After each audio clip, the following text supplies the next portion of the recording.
Hello, friends. I am Chevy. Welcome to my shed. How are you today? How's life in your world? How's things where you are? Hope everything is good and great and wonderful. Everything here is fantastic. It is late, so I'm going to make this a short one because I just got back from watching Monster play soccer, and I wanted to talk a bit about that because we're about halfway through the middle school season, and I realize we haven't really talked a whole lot about how she's doing or what's going on. And I want to tell you that the decision to have her play for the middle school was not an easy decision. For the past 5 or 6 seasons, like 3 years, we played with a travel team based out of Morgantown. The club is based out of Morgantown, but all of the girls that made up the team were from our town, the little FAIRMONT area. And during that time, Monster really developed goalie skills. One of the coaches was a goalie himself, and was really able to coach her through being a goalie. And Monster shined at that. Like that was the jam. It was being goalie. Like, this is my net. Get the hell out. And last year, she broke her wrist and couldn't play goalie for like the most of last year's season. And because we spent so long playing goalie, like, foot skills were not where they used to be. So I get it. For 5 seasons or 4 or 5 seasons, basically, Monster hadn't played with the team, so there was no the system wasn't ingrained, right? Because being in net, you don't really work on rotations. You don't really work on the system. So the coaches ended up playing her in defense, which was great, right? It gave her the opportunity to get some of her stamina back from running. Also, still be like, that laser focused, get the ball out of my net player.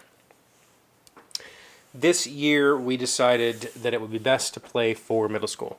This is 6th grade, and this is the first opportunity she's had to play for the middle school. And there's a few reasons. The main reason was pride, right? Like being able to go to school and play for the team and wear the school uniform and go to school with all the other girls that play on the team, so friendships carry over to classrooms. Because the friends that she had on the other team, on the travel team, all went to go to a completely different school. Like, doesn't really see any of them. And so we made the decision to do it, and we weren't really sure because, the travel team is the best of the best, right? Like, that's who plays on those teams. So there was a lot of really strong competition there, and we weren't really sure what the middle school was going to look like. But as it turns out, I didn't really think a whole lot about it until playing these games. My Monster is a 6th grader, and the team is the entirety of middle school. So my 11-year-old is playing on a full-size, like, adult male soccer pitch with 8th graders. And in case you weren't aware, 8th graders nowadays are full-grown women. Like, they're full-grown women playing soccer against my 11-year-old, my 5-foot-tall 11-year-old. And it's been tough. The team has I think we've only won a single game. We tied one. We've lost the rest. But tonight, this weekend, Monster's been playing midfield, a lot of midfield. And one of her coaches really believes in her and got to see her at the beginning of the travel league. Played with, I think we played with him like 1 season in rec, and then he started the travel team, and we played with him through that, and then he kind of stopped coaching. And then the other coach we played with in rec, and for a while Monster was doing both rec and travel, and played for the other coach for rec. So 2 of the coaches are like her favorite coaches of all time, and they've been putting her at midfield, a 6th grader at midfield, really trusting in the ability, right? And it shines. it's been really fun to see just the way that they adopt and adapt to that change is remarkable, right? And we spent probably 5 hours outside this weekend. And I don't think I'm exaggerating when I say that. 5 hours working on soft touches, working on control. I just sat and threw the ball like as a throw in would be, over and over and over. I sent hard passes, drop kicks, everything her way, because I'm going to say that tonight's game is probably the first game where I really saw an attempt at control. And what I mean by that is, if you never really watched soccer, they've always been playing on their heels, which is a thing that soccer color commentators like to say, which means that when the ball is, when somebody gets a hold of the ball, they just blast it away, like just kick it, because we're constantly on the defense. Tonight there was a lot of really good ball control. There was a lot of good passing. Players were taking controlled touches instead of just, blaying into it the moment they could get their feet on it.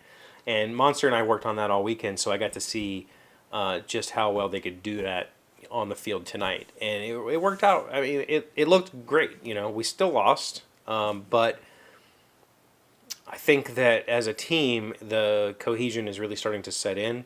We still have a half a season to go, so who knows what can happen. But that being afraid of not knowing what we were going up against when we made this decision to play for the middle school, I'm really glad that we did. It's been, I can tell that Monster's happy again, right? Like I can tell that passion for pleasing the coach as well as playing the best possible game has returned. And I think that's it's fun to watch as a dad, as a former soccer player. I played soccer in a youth league, and I've always been a big fan of the sport. So being able to see just how they go about learning the game kind of naturally, because if you've never played the sport, it's very, very hard and difficult to teach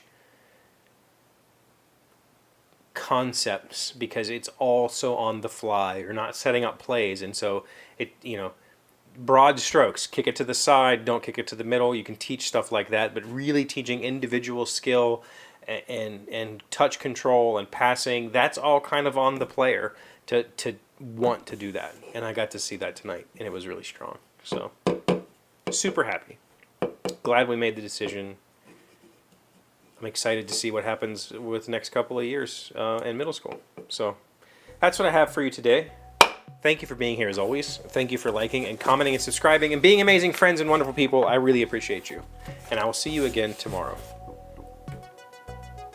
Today's word you should know to sound smart is concomitant. It is a noun meaning something that exists or occurs within something else.